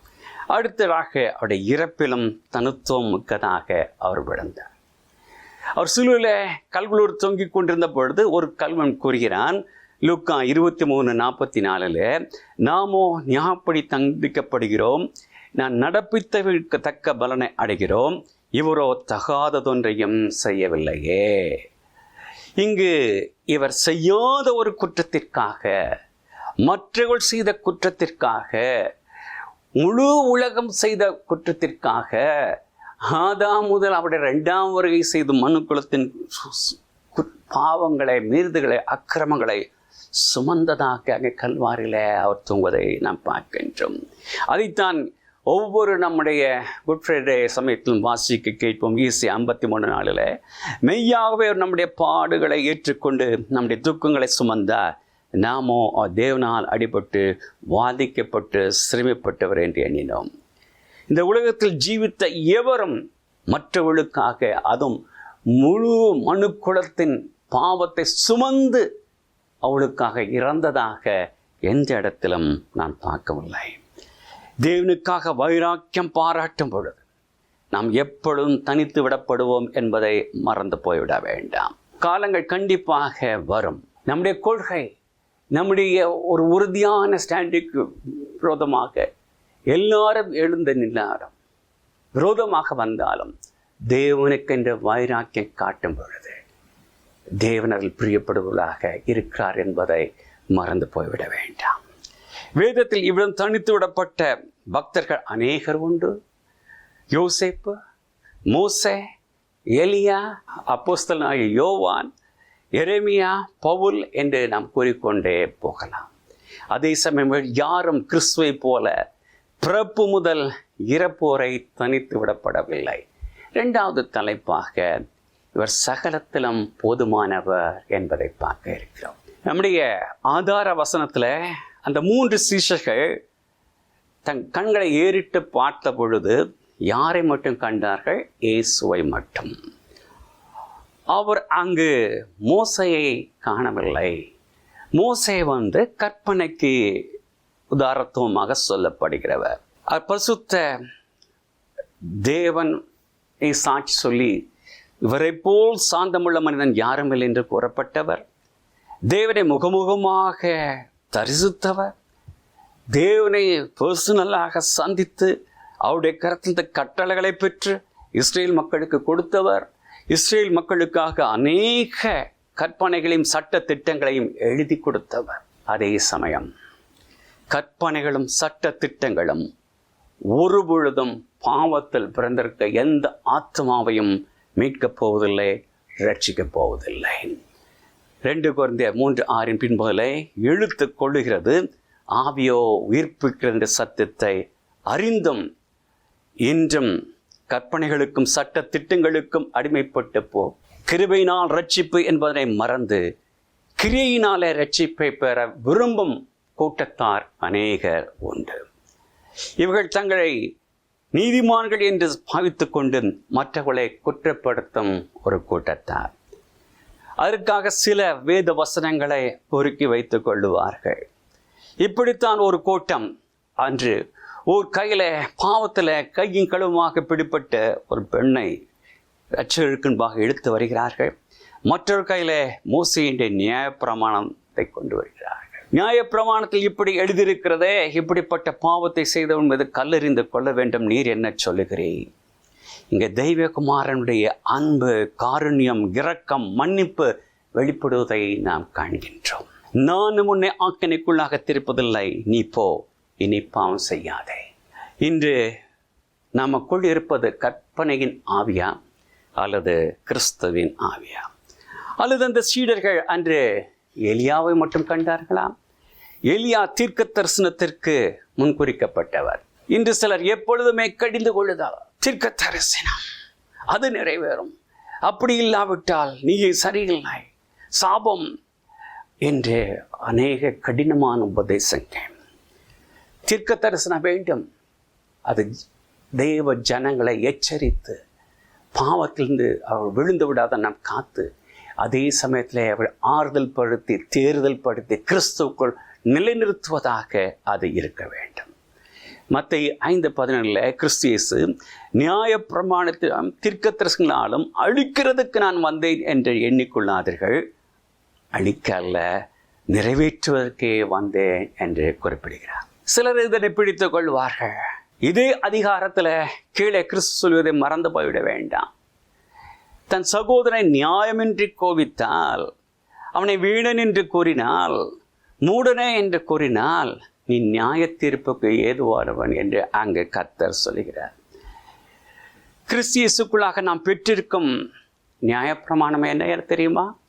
கலாத்தியர் 5:14 உன்னிடத்தில் நீ அன்பு கூறுவது போல பிறனிடத்திலும் அன்பு கூறுவாயாக என்கின்ற ஒரே வாக்கியத்திலே நியாயப்பிரமாணம் முழுவதும் நிறைவேறும்.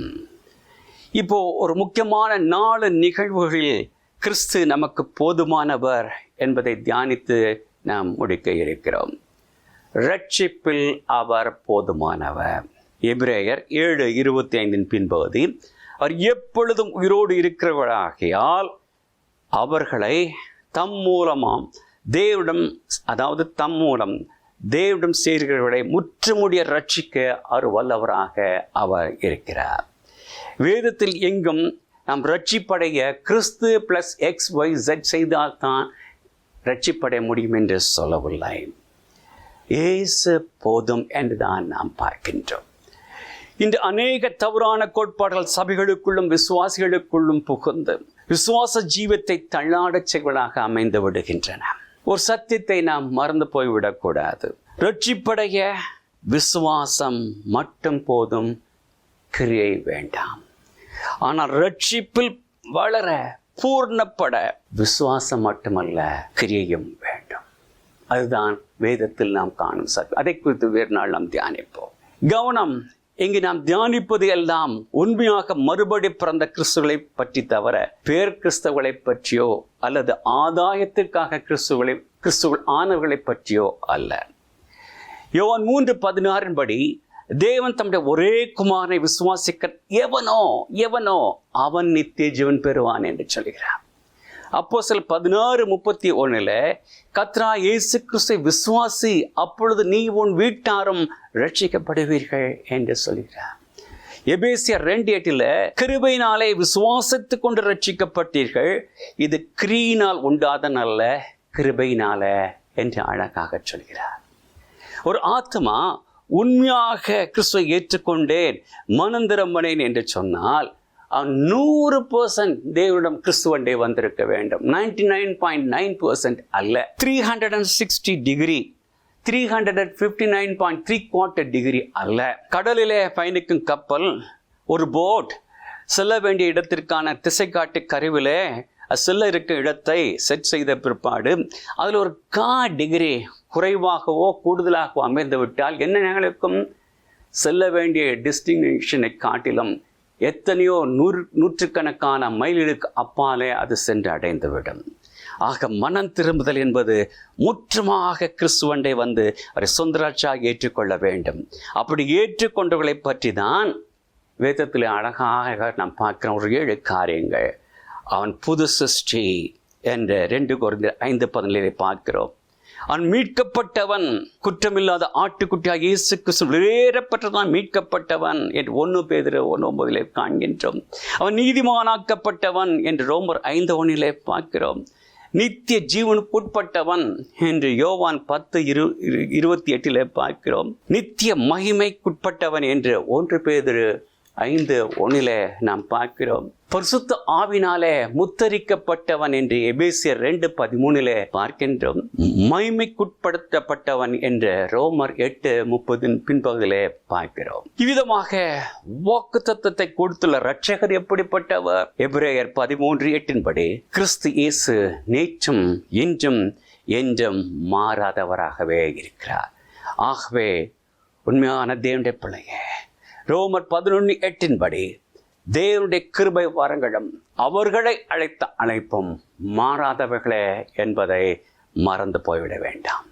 ஆவிதான் கிறிஸ்து இயேசு யோவான் 10:28-29 ஒருவனும் அவைகளை என் கையிலிருந்து பறித்துக் கொள்வதும் இல்லை, அவைகளை என் பிதாவின் கைந்து பயிர்த்து கொள்ள ஒருவனாலும் கூடாது என்று குறிப்பிட்டிருக்கிறார். அதே சமயத்தில் ஒரு விசுவாசி, அதாவது உண்மையாக ரட்சிக்கப்பட்டவன், சிறிய ஒரு பாவத்தை, பெரிய பாவம், எந்த ஒரு பாவத்தை செய்யும் பொழுதும், ஏனென்று கடைசி மூச்சு வரைக்கும் வரை நமக்கும் பாவத்திற்கும் போராட்டம் உண்டு என்பதை நாம் அறிந்திருக்கிறோம்.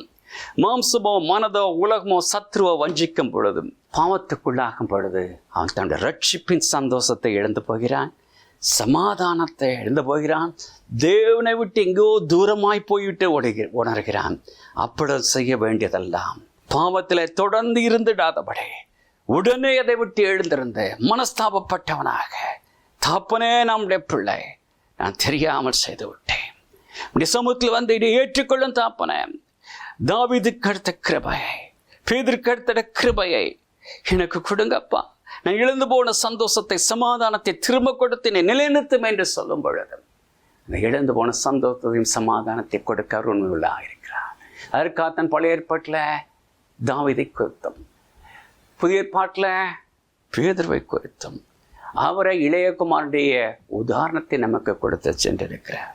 அடுத்ததாக பாடுகள் சோதனை வேளையில கிறிஸ்து போதுமானவர். சகோதரனே சகோதரியே, ஒரு குறிப்பிட்ட ஒரு பாடுகளுக்குள்ளாக ஒருவர் கடந்து செல்லும் பொழுது, அதே பாடுகளுக்குள்ளாக கடந்து சென்ற ஒருவரால் தான் அவருடைய வேதனை, அதனுடைய வலி என்ன என்பதை அவர்கள் அறிவார்கள். மற்றபடி மற்றவர்களால் அதை உணர்ந்து கொள்ள முடியாது. மேற்பாங்காக நாம் அவர்களை ஆறுதல் படுத்தலாம், ஆனால் உள்ளத்தின் ஆழத்திலிருந்து யாரால் அவர்களை ஆறுதல் படுத்த முடியும்? அதே பாடுகள், அதே வேதனைகள், அதே ஆசுவாத குறைவுகள், அதே பலவீனங்கள், அதே போராட்டங்கள், இவைகளுக்குள்ளாக கடந்து சென்று அதிலிருந்து வெற்றி சிறந்தவர்களால் மட்டுமே அவளை ஆறுதல் படுத்த முடியும், தேறுதல் படுத்த முடியும், நிலைநிறுத்த முடியும். முதல் குறிப்பிட்ட நம் இரட்சகர் எவ்விதம் பிறப்பு முதல் கல்வாரி சிறுவை வரை கூட இருந்தவர்களால் கைவிடப்பட்டார் என்பதை நாம் பார்த்தோம். அது நிமித்தம் தான் எபிரேயர் 2:18 அவர்தாமே சோதிக்கப்பட்டு பாடினாலே சோதிக்கப்படுகளுக்கு உதவி செய்ய வல்லவராயிருக்கிறார் என்று பார்க்கிறோம். மேலும் எபிரேயர் 4:11 நம்முடைய பலவீனங்களை குறித்து பரிகரிக்கக்கூடாத பிரதான ஆசை இல்லாமல் எல்லாவற்றிலும் நம்மை போல் சோதிக்கப்பட்டும் பாவம் இல்லாதிருக்க பிரதான ஆசாரியர் நமக்கு இருக்கிறார் என்று பார்க்கிறோம். இந்த 2 வசனங்களையும் அமைதியாக ஆராய வேண்டும். நம்முடைய பாவங்களை குறித்து அவர் அறிந்திருக்கிறார், நம்முடைய அபாத்த தன்மை அவர் அறிந்திருக்கிறார். நம்மை போல சோதனைக்குள்ளானார், ஆகவே அதன் கொடூரம் வேதனை என்பதனை அவர் அறிந்திருக்கிறார். சோதிக்கப்பட்டும் அவர் பாவத்துக்குள்ளாகவில்லை. காரணம், அவர் மனுஷிகத்தில் அல்ல, அவர் தெய்வீக குமாரனாக இருந்ததுனால. ஆகவே முழு மனுஷத்தில் இருக்கும் என்னுடைய வேதனைகள், என்னுடைய பாடுகள் என்பதை அறிந்து அதனை நான் கடக்கும் பொழுது, அதற்குள்ளாக கஷ்டப்படும் பொழுது என்னை தூக்கிவிட அவர் வல்லமை மிக்கவராக இருக்கிறார் என்ற சத்தியத்தை நாம் மறந்து போய்விடக்கூடாது. 1 கொரிந்தியர் 13 அங்கே பவுல் அப்போஸ்தலர் உண்மையான அன்பை பற்றி அவர் எழுதி கொண்டு வருகிறார். அந்த மாட்சிமையை குறிப்பிடும் பொழுது வசனம் 10 நிறைவானது வரும் பொழுது குறைவானது நீங்கி போகும் என்று சொல்கிறார். ஒரு கிறிஸ்தவ கல்லூரியில் இருந்த ஹாஸ்டலிலே தங்கிய மாணவர்களை சந்திக்க அந்த ஹாஸ்டல் இந்த சிற்றாலயத்தில் உள்ள போதர் கடந்து சென்றார். அவர் சென்ற சமயத்தில் அந்த அறையில் யாரும் இல்லை. அங்கு கதவை லேசாக திறக்கிறார். அசிங்கமான படங்கள் அங்கு ஒட்டப்பட்டிருந்தது. இவருக்கு கோபம், உடனே உள்ளே சென்று அவைகள் எல்லாவற்றையும் அவர் கிழித்து போட வேண்டும் நினைக்கிறார். ஆனால் உள்ளத்தில் ஆவியானவர் இடைப்படுகிறார். மகனே, உன்னுடைய நாட்களை நீ திரும்பி பார், உன்னுடைய ஜீவித்தை எவ்வாறு நான் இடைப்பட்டேன் என்று அமைதியாக கடந்து வந்து விட்டார். அடுத்த நாள் யாரும் அந்த அறையிலே இல்லாத பொழுதும் இவர் கிறிஸ்துவின் ஒரு புன்னகைக்கும் ஒரு படத்தையும், கிறிஸ்டிஃபிகேஷன் சிலுவையில் அறையப்பட்ட ஒரு படத்தையும் எடுத்து சென்று அந்த படங்கள் மத்தியிலே இதை ஒட்டிவிட்டு வந்து விட்டார். நடந்தது 1 வாரம் கழித்து அதில் ஒரு மாணவன் வந்த, ஐயா எங்கள் அறைக்கு ஜெபிக்க வாருங்கள் என்று கூப்பிட்டார். அவர் கடந்து சென்ற பொழுது கண்ட காட்சி, அறை சுத்தமாக ஆக்கப்பட்டு மற்ற அசிங்கமான படங்களெல்லாம் நீக்கப்பட்டு அந்த 2 கிறிஸ்துவின் படம் மட்டும் இருப்பதை கண்டு அவருடைய கிறிஸ்துவண்டை வழி நடத்தி அவளுக்காக ஜெபித்து கடந்து வந்தாராம். ஆம், இருதயம் சுத்தமாக மட்டுமல்ல, அங்கு கிறிஸ்துவுக்கு இடம் வேண்டும். வெறும் சுத்தமாகப்பட்ட இருதயத்தில் என்ன நடக்கும் என்பதை நாம் அறிந்திருக்கிறோம். மத்தேயு 12:43 அவனுடைய பின்னிலைமை முன்னிலைமை காட்டிலும் கேடுள்ளதாக ஆகிவிடும். அவர் ரட்சிக்கப்பட்ட உடனே, கிறிஸ்துவுக்குள்ளாக வந்த உடனாக, அல்லது ஒரு பாவத்திலிருந்து விழுந்த கிருபினால் ரட்சிக்கப்பட்ட பின்பாக உடனடியாக ஜெபத்திலும் வேத வாசிப்பிலும் சபை கூடி வருதலும் பரிசுத்தாவின் அபிஷேகத்திலும் ஐக்கியத்திலும் நிறைந்திருக்கும் பொழுது ஆகவிலே அனல் கொள்ள முடியும். ஆம், அழகாக வேதம் நமக்கு அந்த எச்சரிப்புகளையும் அரவணைக்கும் சத்தத்தையும் கொடுத்திருக்கவில்லையா? அதே நேரத்தில் நம்முடைய சோதனை நேரத்தில் தேவனை நோக்கி கூப்பிட பழக வேண்டும். ஏதோ தேவளுக்காக மட்டுமல்ல, சோதிக்கப்படும் பொழுது, பாடுகள் படும் பொழுது, பாவ சோதனைகள் பொழுது அவரை நோக்கி கூப்பிட வேண்டும். நம்மை உடனே விடுவிக்கும் தேவன் என்பதை அழகாக வேதத்தில் நாம் காண்கின்றோம். சங்கீதம் 140:18 தன் நோக்கி கூப்பிடுற யாவருக்கும், உண்மையாக நோக்கி கூப்பிடுற யாவருக்கும் கர்த்தர் சமீபமாக இருக்கிறார். சமீபமாக அவர் இருப்பது மட்டுமல்ல, இக்காலங்களில் நாம் அதிகம் கேள்விப்படும் வாசிக்கும் சங்கீதமான 90 அவன் என்னை நோக்கி கூப்பிடுவான், எனக்கு மறுத்து அருளி ஆபத்தில் நானே அவனோடு இருந்து அவனை தப்புவித்து விடுத்து கனப்படுத்துவேன் என்று சொல்கிறான். பிரான்ஸ் தேசத்தில் நெப்போலியன் மகா சிறந்த ஒரு போர் வீரன், அநேக சாம்ராஜ்யங்களை ஜெயித்தவர். ஆனால் ஒரு இடத்துல, வாட்டர்லூ என்ற இடத்துல தோற்று கைது செய்யப்பட்டார். ஏன்? அவர் தன் தேசத்திற்கு உதவி ஆர்மி, பேக்கப் ஆர்மி அனுப்ப அழைப்பு விட்ட பொழுது குறித்த நேரத்தில் துணை இராணுவம் வராததினால. ஆனால் ரட்சகரோ அப்படி அல்ல, கூப்பிடுற யாவருக்கும் பதில் கொடுக்கும் தேவனாக இருக்க. அதுவும் உடன்தானே அது பதில். எஸ், இல்லை, அமைதியாக இருந்தால் கத்தனத்தை மையப்படுத்துங்கள். நாம் எடுக்கும் ஜெபம் ஒன்றை எல்லாவற்றுக்கும் தேவன் பதில் கொடுக்க என்று சொல்லி உடனடியாக நன்றி சொல்வோம் என்றால் என்ன மாட்சிமையாக இருக்கும். அடுத்தாக நாம் ஜீவத்தை திருப்திப்படுத்த அவர் போதுமானவர். ஒரு கார், விமானம், கப்பல் உற்பத்தியாளருக்கு தெரியும் அந்த காரை பற்றி முற்றுமாக. அவ்விதமே நம்மை பற்றி நாம் தேவன் நன்கு அறிந்திருக்கிறார். ஏனென்றால் நம்மை உருவாக்கியவர் அவர். சங்கீதம் 139:16 படி நம் தாயில் கருவில் உருவாகும் பொழுது நம்மை அறிந்திருக்கிறார். சங்கீதம் 71:6 படி நம் தாயின் கற்பத்திலிருந்து அவர் எடுக்கிறார். எரேமியாவில் பார்க்கும் பொழுது நம் தாயின் உருவாக்கும்பாகவே என்று பார்க்கிறோம். உருவாகும் முன்பு அறிந்திருக்கிறார், உருவாக்கும் பொழுது இருக்கிறார், அவர் எடுத்தவர் அவர்தான் என்ற வேதம் அழகாக சொல்லும் பொழுது எம்மட்டுமாக நம்முடைய சகலத்தையும் அறிந்த தேவனாக அவர் இருக்கிறார். நம்முடைய காயம்பட்ட இருதயத்தை காயங்கட்டி சீர்படுத்தி திருப்திப்படுத்த அவர் ஒருவரால் தான் முடியும் என்பதை நாம் மறந்து போய்விட வேண்டாம். நம்முடைய ஜீவிதத்தில் ஏற்படும் நம்முடைய அறிவுக்கு அப்பாற்பட்ட சில புதிர்கள், மர்மங்கள், இவளை நம்மால் புரிந்து கொள்ள முடியாது. ஆனால் அவர் ஒருவரால் தான் புரிந்து கொண்டு அதற்கேற்ற சகாயத்தை அவர் ஒருவரால் தான் செய்ய முடியும். செயின்ட் அகஸ்டின் இவ்விதம் கூறியிருக்கிறார், நாம் தேவனுக்காக சிருஷ்டிக்கப்பட்டவர்கள், அவரில் நாம் திருப்தி கொள்ளும் வரை நம்முடைய ஆத்மாவிலே ஒரு அமைதி, சமாதானம், திருப்தி இருக்காது என்று. எவ்வளவு உண்மை! இந்த உலகம் ஐஸ்வர்யம், செல்வம், ஆஸ்தி இவைகளெல்லாம் வைத்திருந்த மக்கள் இந்த கொள்ளை நோய் நிமித்தமாக மாறிக்கொண்டு போடும் பொழுது அது எதாவது அவைகள் ரட்சித்ததா? இல்லை. உணர்வடைய வேண்டாமா? ஆம், இன்று நாம் திருப்தி படுத்த வேண்டும் என்றாம். தேவனே, நீ வைத்திருக்க நிலைமையில நீ எனக்கு கொடுத்திருக்க சோத்துக்கு ஸ்தோத்திரம் அப்பா, கிருபைக்காக ஸ்தோத்திரம், என் ஜீவத்தில் நடக்கும் சகல காரியத்திற்காக நான் நன்றி சேர்க்கிறேன்ப்பா என்று சொல்லுகிறவர்களாக காணப்படுகிறோமா? பணத்தை குறித்து மட்டும் உலகத்தை எம்மட்டும் எச்சரிக்கிறார். மத்தியில பார்க்கும்போது மனுஷன் உலகம் முழுவதும் ஆதாயப்படுத்தி தன் ஆத்மாவை நஷ்டப்படுத்தினால் அவனுக்கு லாபம் என்ன? அவனுடைய ஆத்மா கிறிஸ்துவுக்குள் நிறைவை காணாவிட்டால் அவனுக்கு லாபம் என்ன? எந்ததோர் பயனும் இல்லை. ஏனென்றால் கவனமுள்ள ஆத்மாவை தேவன் திருப்திப்படுத்துகிறார் என்று சங்கீதம் 107:8 நான் பார்க்கிறோம்.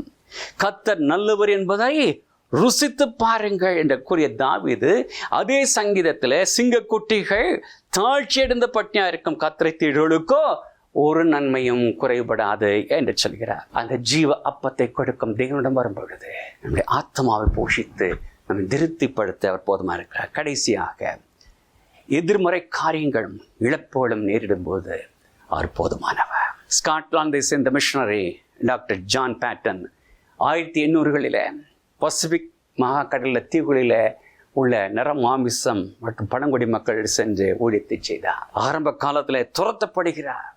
தன்னுடைய மனைவியும் பிள்ளைகளையும் இழக்க கொடுக்கிறார். ஒரு சமயத்தில் அவர் துரத்தும் பொழுது காட்டுக்குள் சென்று ஒழிகிறார். பின்பாடு அவர்களை ஆதாயப்படுத்தி முதிர் வயதாகும் பொழுது தன்னன்மைக்கு சொல்கிறார், அந்த காலகட்டங்களில் கிறிஸ்து மட்டும் என்னோடு இல்லாதிருந்தால் நான் பைத்தியம் பிடித்து செத்து மடிந்து போயிருப்பேன் என்று. எவ்வளவு உண்மை!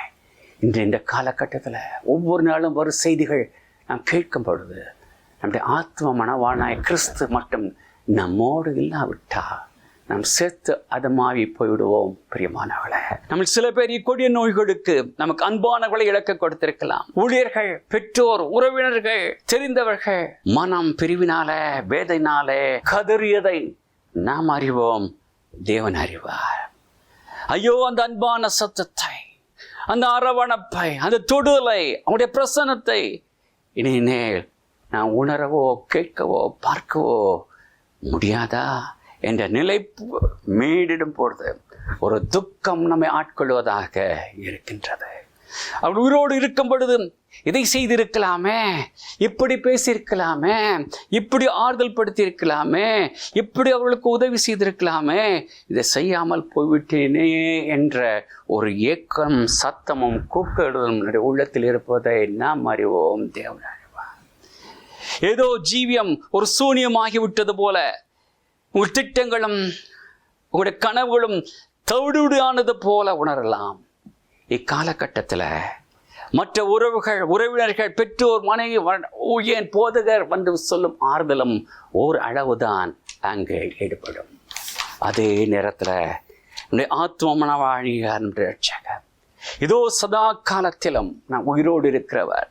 வெளிப்படுத்தல் நாம் காணும்படி பயப்படாதே, நான் முந்தினவரும் பிந்திரனுமாகி உருளுமாகி இருக்கிறேன், மரித்தேன் ஆனாலும் இதோ சதா காலமும் நான் உயிரோடு இருக்கிறேன்.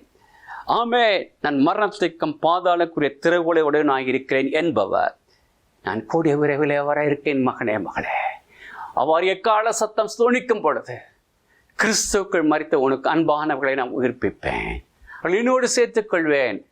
அந்த வினாடி தானே நீ என்னை நேசித்திருப்பதனால உன்னை மறுரூபப்படுத்தி என்னோடு இணைத்து கொண்டு நீங்கள் மீண்டுமாக ஒன்றாக சேர்ந்து என் சமூகத்தில் யுக யுகமாக இருக்க போகிற என்ற சத்தியத்தை நமக்கு கொடுத்திருக்கிறான். ஜெபிப்போம். ஆம் தாப்பனே, இந்த கொள்ளை கொண்டு சமயத்தில், இந்த பிரிவுகள் சமயத்தில் நீர் எங்களுக்கு போதும் அப்பா. நீர் ஒருவரே எங்களுக்கு போதும் தாப்பனே, நீர் ஒருவரே எங்களுக்கு போதும் தாப்பனே. ஐயா அப்பா, இந்த உலகத்தில் நாங்கள் ஜீவிக்கும் பொழுது சதா காலங்களிலே எங்களுக்கு போதுமாக இருக்கிறீர். மட்டுமல்ல, கடைசி சத்ருவாய் மரணத்தை சந்திக்கும் பொழுதும் நீர் எங்களுக்கு போதுமாக இருக்கிறீர். ஐயா, அது வரைக்கும் உங்களை ஆற்றி தேற்றி பலப்படுத்தி நிலைநிறுத்துவராக இருக்கிறரே, அதுக்காக நன்றி நன்றி நன்றி தாப்பரே. நன்றி செலுத்துறோம், நன்றி செலுத்துறோம் தாப்பனே. மகிமின் தாப்பரே, இந்த ஆசிர்வதிக்கப்பட்ட நேரத்துக்காக மீண்டும் நாங்கள் நன்றி செலுத்துறோம். நாங்கள் இன்று சுத்த பிழைத்திருப்போம் சித்த கிருபினாலே நாங்கள் நன்றி செலுத்துறப்பா, நன்றி செலுத்துறப்பா. தாம்பப்பா, நாங்கள் கேட்ட சத்தியக்கு எங்களை ஒப்புக் கொடுக்கணும் தாப்பரே. நீர் எங்களை ரட்சித்து நிலைநிறுத்திருக்கிறே, நீர் இயேசுப்பா, நீங்க போதுங்கப்பா. எங்கள் பாடுகள் சோதனை வெளிமுகத்தில் இயேசப்பா, நீங்கள் எங்களுக்கு போதும் தாப்பனே. எங்கள் ஆத்மாவை திருப்திப்படுத்துவதாக நீர் இருக்கிறீங்களே தாப்பனே, அதுக்காக நன்றி சேத்திரப்பா. எங்கள் கடைசி சத்ரு எதிர்கொள்ள எங்களுக்கு பலம் கொடுக்குறீங்களே தாப்பனே, அதற்காக நாங்கள் நன்றி சேத்திரோம், நன்றி சேத்திரோம் தாப்பனே. உமக்காக நன்றி, உடைய கிருபைகளுக்காக நன்றி, உடைய ஆசீர்வாதங்களுக்காக நன்றி, உடைய வழிநடத்தலுக்காக நாங்கள் நன்றி செலுத்துறோம்ப்பா. போதுமானவரே, புதுமையானவரே, நீரே காலகட்டங்களில் எங்களை பலப்படுத்தி தைரியப்படுத்தி வழிநடத்தி பரிசுத்தப்படுத்தி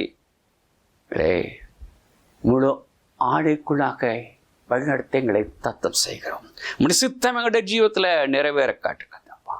இக்காலகட்டங்களே கொள்ள நோய்க்கு உட்பட்டு இழந்து தவிக்கும் அன்பான சகோதர குடும்பங்களுக்காக வருகிறோம். சகல ஆறுதல் தேவன் தாமே ஆறுதல் படுத்துங்க. மருத்துவமனையில உயிருக்கு போராடி கொண்டிருக்கும் அன்பானவர்களை தொட்டு சோப்படுத்துங்க. பணிவிடை செய்யும் மெடிக்கல் ஃபீல்டில் இருக்கும் டாக்டர்ஸ், நர்சஸ், ஃப்ரண்ட்லைன் ஒர்க்கர்ஸ்க்காக ஜெபிக்கிறோம். காத்து கொள்ளுங்க. கூடிய விரைவில் இந்த கொள்ளை நோய்கள் நீக்கி போட்டு மீண்டும் ஆலயத்தில் விடுதலோடு ஆராதனைக்க பாக்கியத்தை கொடுக்க வேண்டுமாய் எல்லாம் வல்ல கர்த்தரை இயேசு கிறிஸ்துவால் ஜெபிக்கிறோம் பரம்பிதாவே. எல்லாரும் எழுதியிருப்போமா? நம்முடைய கர்த்தராகிய இயேசு கிறிஸ்துவின் கிருபையும் பிதாவாகிய தேவனுடைய அன்பும் பரிசுத்தாவிய ஐக்கியம் அவனுடைய வேண்டத்திலும் பாதுகாப்பும் நம் அனைவரோடு இன்றும் என்றும் எப்பொழுதும் இருப்பதாக. என் ஆத்துமாவே கர்த்தரை ஸ்தோத்திரி, என் முழு உள்ளமே அவருடைய பரிசுநாமத்தை ஸ்தோத்திரி. என் ஆத்துமாவே கர்த்தரை ஸ்தோத்திரி, அவர் செய்த சகல உபகாரங்களையும் மறவாதே. ஆமேன் ஆமேன். கர்த்தர் தாமே உங்களை ஆசீர்வதிப்பாராக.